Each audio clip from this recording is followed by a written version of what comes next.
remind everybody, use that the Score esports app on your phone. Keep track of the scoreboards and kills and bans and stats, and keep track of how the games are going here at the Intellectual Masters. Where can I get that app, QuickShot? Because that sounds like a really, really good app. I'm really glad you asked that question, Crumbs. For everybody at home, just grab your mobile, jump onto iOS, recently released, or Android store, and you can download the Score esports app right now.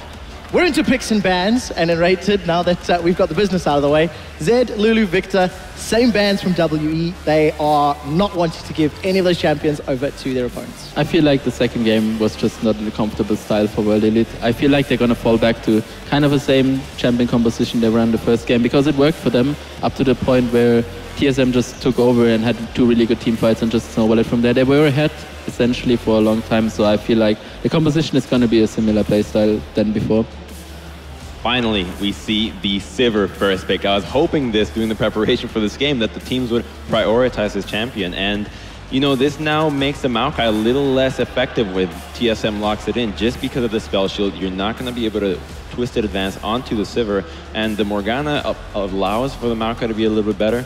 But if World Elite gets their hands on a Janna right here, the Maokai could have a really difficult time engaging. Well, Spirit is going to consider this Jarvan once more. Xiye, looking at the Ahri. You touched on Maokai. Santorin is going to be playing this Nidalee. I feel like Santorin had a good early game in the previous matchup with invading the jungle, and he definitely made the engages in the later game work in his favor. It's going to be a lot more difficult against this mobility from Team WE. So we see a similar comp like in the first game. Ezreal, Janna, bot lane was before. Now it's Sivir, Janna, which is even safer than before. The Ahri pickup was really early. There was no LeBlanc in this game. They just blinded it. I think it's a really comfortable pick for them. They just defaulted back to it because they wanted to have something very good in mid for themselves. They're just something very promising that just gives them the advantage in mid lane.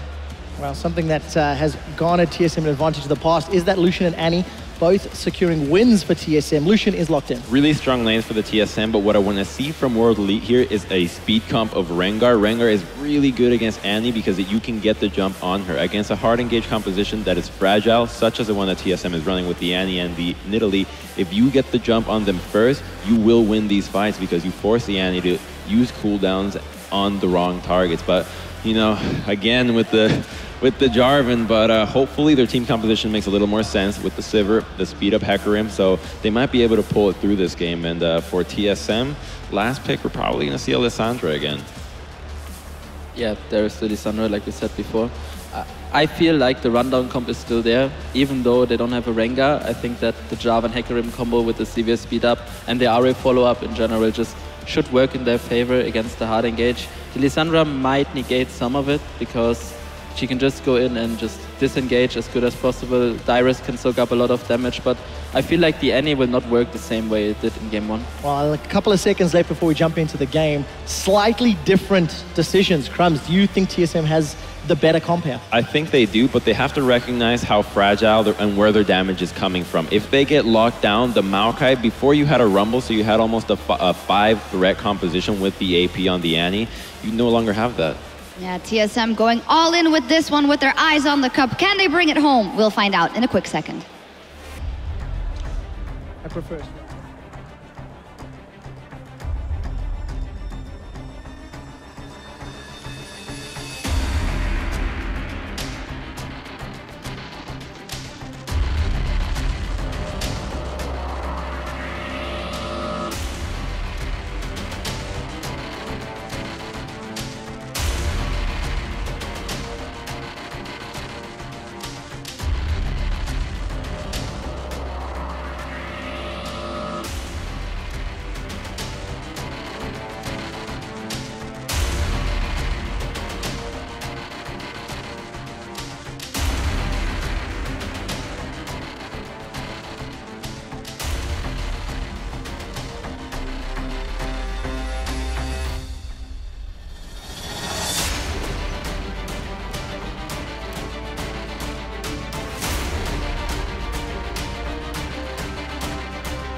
Welcome back to Intel Extreme Masters World Championship. TSM 2-0 up here in the final.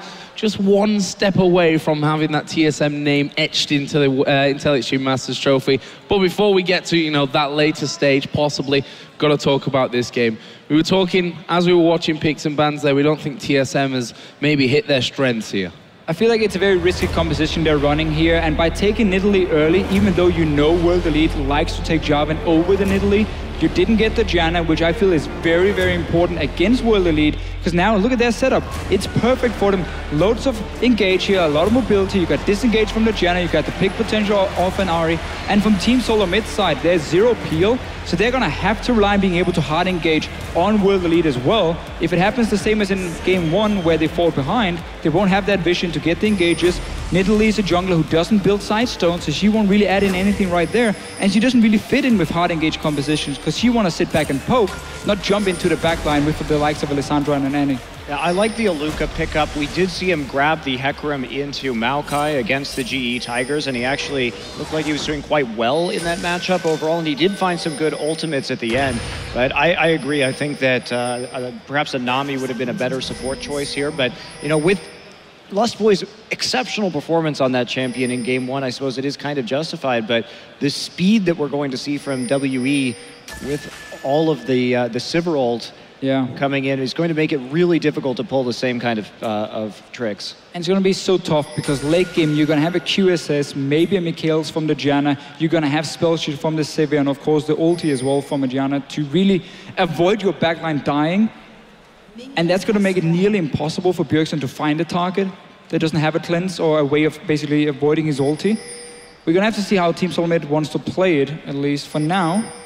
They do spot the 2-on-2 in the bottom lane with this deep ward they've placed for some level 1 information, and Wildturtle has already gone all the way to the top side. Yeah, so they will see that the support in the bottom side. No little recall tricks there or anything like that. Instead, WE just giving them the information they need. And Annie on the bottom side, this looks like a quick gank, possibly. I do like this though, lane swapping on a Hecarim. We know he's a trendy force champion there who needs to hit his spike if he wants to really be the big carry. But we also know Aluka, he likes to go home guard early with Phage, and then he builds tanks from there. So even if he gets denied, he will still be somewhat tanky for these mid to late game team fights, not just blindly rushing a trendy force for him, at least. But I like the lane swap here from Team Solomid. They get a blue buff as well on the weak side of the map because there's no invade from World Elite, and a quick gank in the mid lane. Well, there we go. Got the speed boost from the Orb of Deception, though, so can they pull it off? YuZhe is there. This could be a little bit dangerous for them. There was no stun up there for Lustboy, but there is now, and that will force a flash from YuZhe. Probably better safer than sorry in that position. Yeah, I think that's definitely the safer move right there. Lustboy did, in fact, use this lane swap to try and get Bjergsen ahead on this Lissandra. And Aluka there, taking a bit of harass from Wildturtle into the top side. Meanwhile, Dyrus getting a lot of farm down here is eventually chased off as YuZhe returns to lane. And up in the top lane here, the wave is pushing down towards Aluka on this Hecarim, but he's been forced back already. We're gonna have to see if Team Solomid wants to go and dive him early on this Hecarim. Normally it's gonna be 4 guys doing it though, and as Dyrus has already shown himself in the bottom lane, it makes it a little bit more risky. But you don't want him to freely come up here and pick up all this farm once it gets pushed in from Team Solomid. Spirit, as always, around the dragon. If he sees too many guys, you can see how Santorin is moving on the minimap. He's on the top side. If Aluka shows himself, he might go in and try and simply force him away from the tower and the entire wave, because you just want to deny that gold from the Hecarim. Yeah, really ward into try and beyond, though, for Aluka, so he's going to have a lot of knowledge. Still going to get hit by that spear and pushed out. Wow, nice stuff here from Santorin. It's going to take Aluka low. Obviously, no finisher from that one. Wildturtle did actually push down and try something as well, but now Dyrus has just TP'd into that bottom lane. He's managed to clear out the wave though, and even Mystic taking a turret shot there, so shouldn't be too much danger for him. And that's just perfect from Team Solomid here. They didn't have to try and risk it with the dive. They could just force Aluka away. He lost the entire wave, and Dyrus managed to get level 3 in the bottom lane. That makes it a lot harder to dive him. He has a Ruby Crystal, so he's safe to sit and farm in the lane. No risk of being killed by the likes of Spirit, while Aluka has already been set pretty far behind up here in this top side. So I really like the way Team Solomid played the lane swap early. Yeah, we do see Spirit hesitating in the base there for a moment, waiting to pick up some more items. And now, and only now, heading into lane. So he, you know, it's an interesting choice, him not trying to prioritize pushing Dyrus off at the bottom when Dyrus was able to TP and then instantly clear that wave without any kind of pressure. So... Lustboy has actually been spotted. That could actually work out a little bit dangerous for them. Let's see if they try and go for Lustboy, but look at this, Santorin's moving over as well. Spirit is still there ready and waiting. Thanks to that Raptor buff, they'll clear out the vision. Aluka gonna come back around. Spear actually did land onto him. He's baiting it. Simply baiting it. Notice how he's not running away instantly. Oh, was spotted there, Spirit. Spear sent his way. So Team Solomid not falling for the trap here, not going for any dives on Aluka and then risking being counter-ganked by both Janna and Jarvan. Yeah, they will get some more damage down on the tower, however. And that's Lustboy getting knocked up a little bit. Some damage going down onto him. Oh, dangerous here. Aluka comes around though. They managed to turn it on his head. Lustboy has even survived that one. And that will be first blood going over to Santorin. Very close though. And this play here from World Elite is coming way too late. If you want to defend your top tower, if you want to allow your Hecarim to farm, you got to move your support up there a lot earlier so he wasn't forced away just by Santorin showing earlier back in level 3, level 4. Meanwhile, Dyrus is now just being put in a one-on-one situation where he can pick up all the farm he needs. You saw how Team Solomid as well here allowed the entire wave to die on the tower before they killed it. So it's not even going to push down towards the Hecarim. This is a very tricky situation for World Elite now. And this little play, it was a smart enough trap, but it just came in way too late if they wanted to save the tower and give some farm to Aluka. And you can see that farm differential absolutely enormous right now between Aluka and Dyrus. They wanted to make that play, they couldn't get it done. And honestly, if you engage that late in that situation, Aluka in trouble. He's 2 levels down on Santorin right now. Yeah, I'm not sure. Oh, well, that's why it's fighting Spirit actually coming up the river there. Santorin now able to just pounce away to safety. And if we look at that delayed engagement, even if Lustboy had died to Aluka's Ignite, they're still going to respond with the turret anyway. Yep. Worst case scenario is or best case scenario is you trade 1 for 1 and then lose your tower. So at that point, you have to change the plan. You have to say, we're going to go ahead and hold on to the turret at that point. We're not going to try and all in a very risky situation. Or you send Spirit down to the bottom lane and you just fast push that tower, simply try and force Dyrus away, because you know that Team Solomid will get the top tower. You reacted way too late and simply get punished for it. Massive difference from the top laners now. Early tower, that means a BF sword also for Wildturtle here. So he's looking to play very aggressive in the lane, especially once Lustboy gets a few levels under his belt. Obviously these 2 supports have been falling behind a little bit due to some roaming around, placing a few deep wards, and obviously the early gank in the mid lane from Lustboy as well. And they're setting up a trap here. Oh, there is the stun. It's going to go on to Mystic. They know that he used his spell shield a little bit earlier on. Actually, it was the Janna spell shield that he had on him. So Mystic taking half of his health bar down.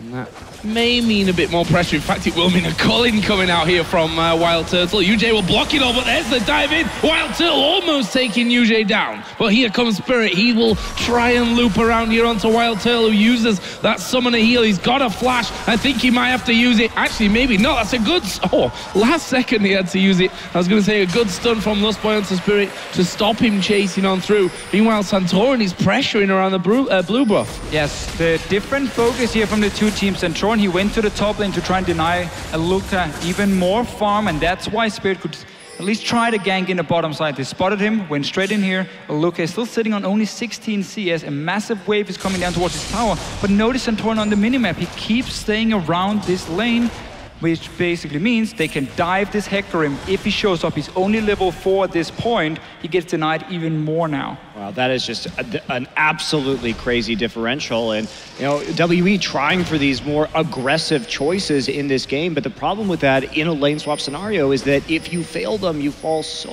incredibly far behind. It's almost always better to take that lower risk scenario, go ahead, just push the opposite tower, try and contest cross-map objectives and see what you can do. Meanwhile, maybe a dive coming into the mid lane. Good use of the ultimate there from Xiye, but that means once he does get locked down, there's no escaping this one for him. There's the diving from Dyrus, and it's Bjergsen that will get the first kill between those mid laners. World Elite has simply tried to be the proactive team despite being a step behind Team Solomid after failing the lane swap early on. This cost them even more now with Spirit showing in the bottom lane beforehand. Aluka losing more farm. Now the mid lane dive, you have already controlled one of the lanes. You can move right through the jungle and just set up an easy kill here. Bjergsen is extremely far ahead on Lissandra. Dyrus is so far ahead on Maokai, and Wildturtle and Lustboy, they just keep trying to trade in the bottom lane. And why not? It's working out nicely for them.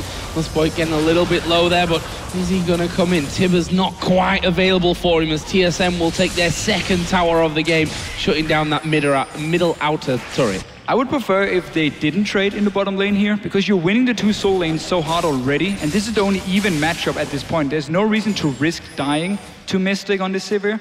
Just honestly sit and farm, wait for the quick move to come around from your mid lane anyway, because you're just taking that tower. You know Santorin and Bjergsen is going to go back there, place a few deep wards, and just walk straight down behind World Elite in this bottom lane and force a 4-man push that's going to give you the tower anyway. Yeah, I totally agree with you there. I think that is a bit of an overreach, especially when they also have that nice freeze heading up into the top side. They could also, you know, try and make a play up there onto Aluka. Possibly he doesn't have any of those movement summoners.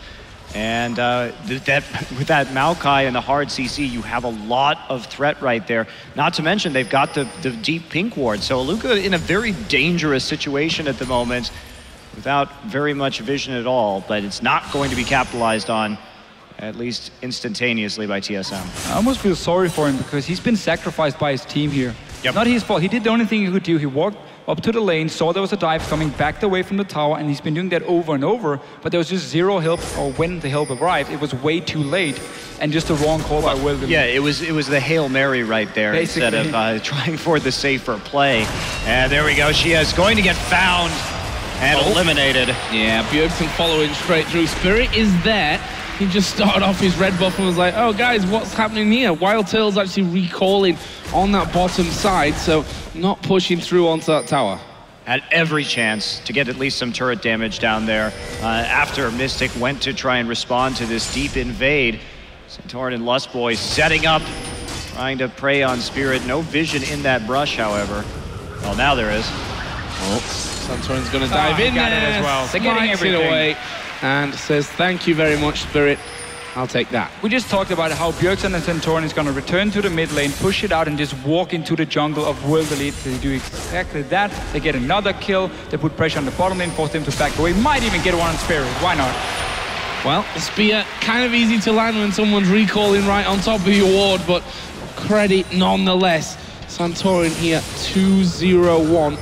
2-0-0 for Bjergsen as well, as Turtle realizes, okay, I'm alone in this bottom lane. Not for long though, because Lustboy is headed down there, and he's forced them right back onto that tower. I'm surprised they've not gone for Dragon yet on that bottom side. Actually, just been able to get kills. Yeah, they've been able to get the kills and take the other objectives. There's no real need to go for the Dragon at this stage when you continue to snowball your game harder early by taking towers down. And that's what they've been doing. Just the gold that you can get from these kills and dragons is definitely more worth it at this stage in the game.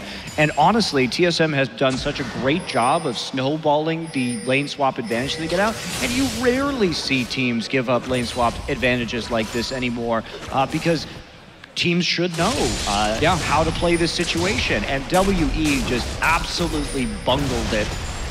And that means that pretty much Dyrus probably isn't going to die this game. Righteous Glory, of course, a great item. Just continue to create picks, continue to get kills and close it. So I think it's great what TSM is doing, but it hasn't been much competition. Oh, Spirit. And that's a face check, and that will be a flash over the top. Will he be finished off? He will. Lustboy uses Ignite to do that, and there is Aluka, and there is the speed up from Dyrus. Actually, I think he could have possibly just gone straight in for that one. Either way, YuZhe is going to be separated here on that bottom side. Mystic will actually ulti to try and force Wildturtle away. Maybe get an escape with that as well. Wildturtle is going to go and throw out the culling. Will it be enough damage? There is Bjergsen. They get that kill. YuZhe somehow did escape on that bottom side thanks to, I guess, the turret that he went straight underneath. The wave not pushing quite quick enough, but this is a tower and a kill for TSM again. We've all been there in solo queue. You're sitting in the bottom lane, your two side lanes, the soul lanes are losing, and now Bjergsen wants another kill. Wow, that was pretty impressive stuff there. He actually got charmed anyway, and he's going to get the kill. There is Spirit diving in. Santorin is probably going to get sacrificed, but they should be able to pick up Spirit as well. It's another one for Bjergsen. It might be a double for Bjergsen. Oh. No, not quite in range for that one. Almost the triple. But again, yeah, as a bottom lane, you know this is gonna happen because you've lost your soul lanes. You know Team Solomid has taken over your jungle. It's just a matter of time before they move down to this bottom lane. The last outer turret and simply just dive onto you. Nothing they could do here. That auto turret is gone. More kills for Team Solomid. This is completely snowballing out of control. And we talked about Santorin so much beforehand. We mentioned how early on he's normally not that aggressive. In this game, he's made all the right moves in the early game. He was there to prevent the farm on Aluka. He's been invading into the jungle. He's been getting the kills. And he's been credit to him. He's been sieging the towers as well. Everything. Using, getting that up to attack speed to take him down even faster. He has absolutely been in the right places. So very good display on this Nidalee. And there's pretty much nothing WE can do right now. This game is over. The comps are not going to matter anything at this point when you're this far behind from just at too many mistakes. Too many mistakes early on. 8,000 gold at 15 minutes into this game. I mean, this looks a little more like the group stage matchup that we saw between TSM and WE. One-sided affair there. TSM seem to have really found their groove as Aluka again will be pressured by a tree that's 2 levels above him overall. Probably not the matchup that he's looking to ever come out on top of, albeit not with masses of damage there from Dyrus either. Bjergsen's just actually spotted someone there inside of the brush, and well, he spotted 3 without really knowing it. Uses his ultimate defensively. That's a good flash into Charm and a good shutdown. They may even get Lustboy here as well. That will be the second kill. It's Spirit that will be finished off though to make it 2 for 1. Here comes Dyrus from the side. YuZhe going to be slowed down completely. He should be chased by both Santorin and by Dyrus. We'll use a Monsoon, but that won't mean anything. And that is a 3 for 2 in favor of TSM again. They even turned that one around. Well, they're so far advanced. They also had TP advantage. It was a desperation play there by WE. They didn't also have the burst set up to immediately kill Bjergsen right there. So it's basically all they can do is the answer. They predicted that TSM would be trying to clear out some vision over that dragon and take it safely. Bjergsen walked up to it, used his sweeper, but couldn't see anybody inside the brush, and so did take a lot of damage right there, but TSM just gets more out of it in the end anyway, and without teleport, that does cause these problems to result, turning it back into a 4v4 nearly instantly. There's a red buff for Spirit. For what it's worth at this stage, Dyrus headed down bottom as well. 126 to 90 CS. There's a 30 CS lead in that mid lane as well. You can see Dyrus looking so much more confident this time around, and obviously easy to see why when you've had such a brilliant start. Meanwhile, Lustboy will be charging down towards that bottom lane. Dyrus already pushing up though, and you just can't kill this Maokai. You've got to put in 3 people. That's what they're trying to do here, and Dyrus doing the right thing of checking that brush where he's got no vision. In fact, Santorin will join Dyrus and Lustboy, but you already see the recalls coming out from WE. Only Mystic has really stuck around for this one, but he will spell shield away the CC. Team Solomid should just decide on 2 lanes they decide to push down. They don't need to split up in 1-3-1 here. Keep Bjergsen with the likes of Wildturtle, with Santorin, and let them roam together. Just push the mid lane, take the bottom lane as well. Walk into the jungle of World Elite. You've done it time and time again. Take control of it, ward it up, and then you can just move so fast between these 2 towers here of World Elite, because you can move straight through the jungle and they can never walk in there because there's similar risk of face checking the likes of Lissandra and Annie, and then you die. That jungle is pretty much TSM's at this stage of things. There's a pink ward going to be cleared out as well. Not exactly WE in a position to be affording so many pink wards that get instantly cleared out, but they have to try and wrestle some control back of their own jungle, and this could be the attempt that they're looking for. Spirit will go in with Aluka, but look at the turnaround from Santorin. Dyrus will get one. Bjergsen now joins the fight, but the Monsoon from YuZhe will cause them problems. Meanwhile, Turtle completely taking out Xiye of that fight, and it leaves just Aluka trying to trot away from that one, and there are 3 men chasing him in. Once Dyrus gets the callbacks down, they pick themselves up the ace. It's the only thing WE can do is to try and get some kills before the full vision stranglehold comes in from TSM. They found a couple of picks, but they always lose more, and with Turtle still alive, they will be able to use that attack speed bonus from the Nidalee heal just to take down these towers very quickly. I mean, this is just a tremendous advantage. WE having a very rough day I think that's safe to say. So they go for the engage, they have to try honestly. They get a good picks first of all, but now you can just see the rest of Team Solomid. That's why we want them to go for just 2 lanes, because you can quickly collapse in the jungle. Wildturtle obviously fighting here, cleaning up a few kills for himself. Bjergsen is extremely strong. And they're just so far ahead, and it's absolutely fantastic to see a team really snowball an early advantage and not give anything to World Elite. You take every tower, you take all the dragons, and you keep getting more and more kills, so there's nothing they can do to come back. It's really well played by Team Solomid. 38,000 to 26, a massive, massive lead. Rod of Ages for Santorin, and see him there catching Aluka out inside of the jungle. Won't be able to bully him back. Another free blue buff, basically, for Bjergsen to get a hold of. They have 4 men up by that Baron. They really don't need that Baron at this stage. And WE are trying once again to set up something, some kind of pick kills. They got 1 in that last fight, but got aced for their pleasure.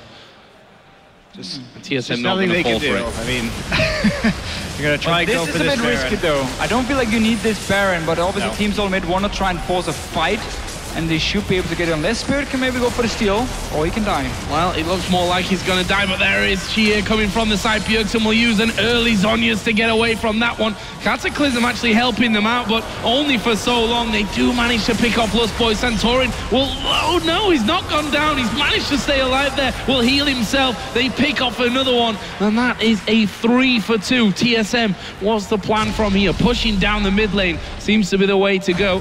See Sivir full HP, so Mystic shouldn't have too many issues of actually getting away from this one. TSM not going to chase. And at the end, they actually can't take an objective off of that. You can just maintain the pressure. There's no need, really. Dyrus is just so tanky at this point with a Frozen Heart. He can actually just tank a turret in between waves, potentially, while they're sieging, and just get Wildturtle the autos he needs. Because if they walk forward to try and auto Dyrus, they're going to get Lissandra ulted. They're going to get Annie ulted. They have the perfect scenario to siege these towers without the Baron.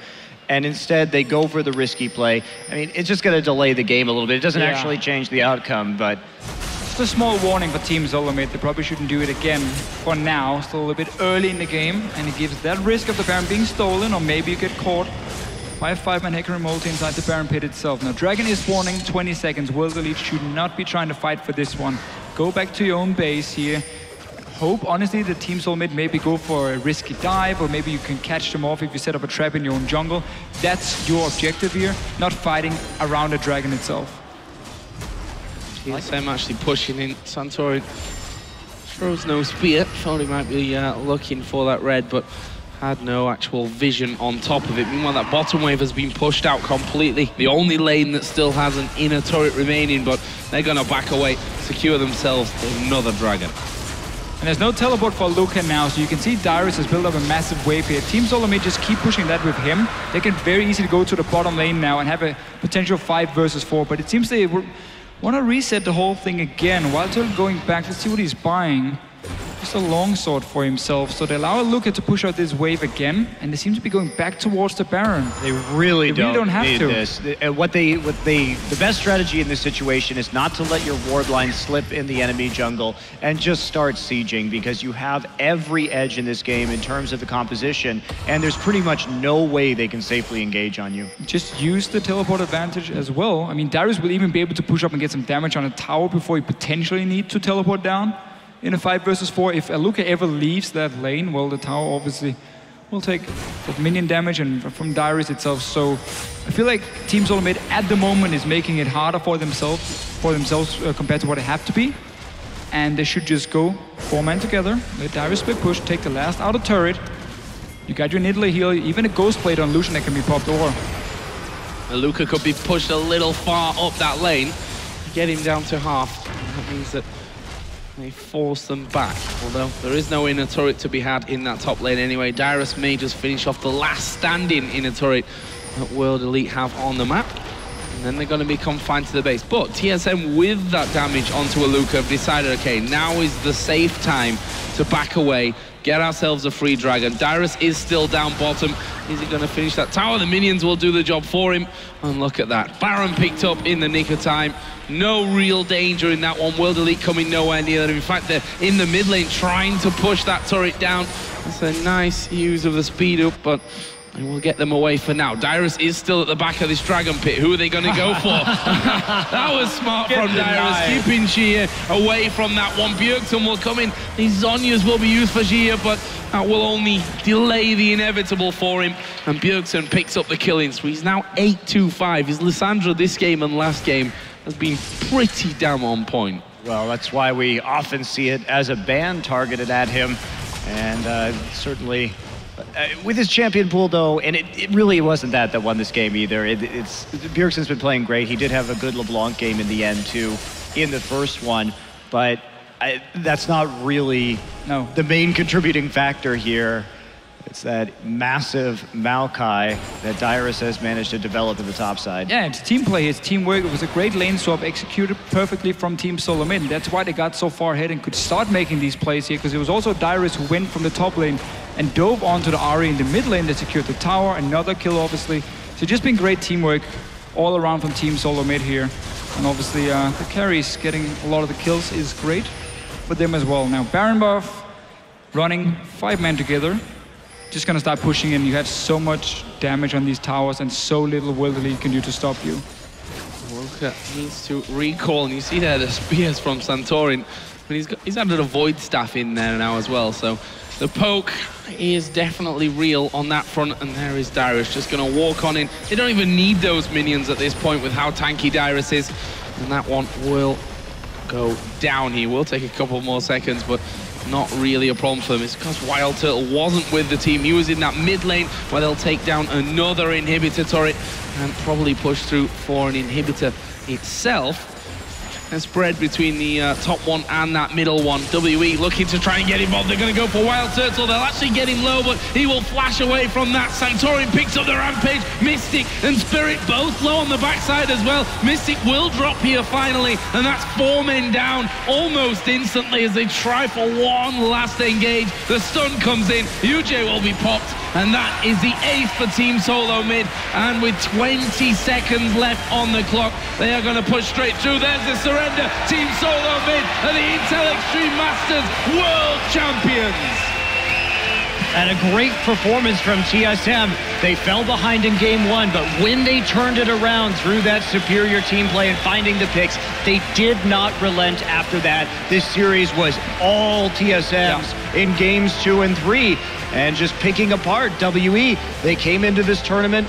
They did improve over the course of it, but their flaws easily recognized, and good drafts from TSM as well. And just a nearly perfect game here in the end from them. Yeah. Snowballing that early game advantage. Beautiful to watch. And they really deserve this win. A 22,000 gold lead by the end of those 26 minutes. Absolutely dominant Game 3 performance here for TSM. And they are going to go and collect the Intel Extreme Masters trophy.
There you have it. Team Solomid are your Intel Extreme Masters Katowice World Champions, their very first big international title for TSM.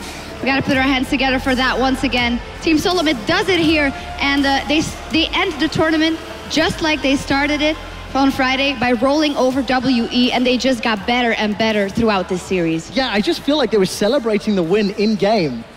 They were a little flat. This is the Intel Extreme Masters World Champions. They destroyed Team World Elite, WE.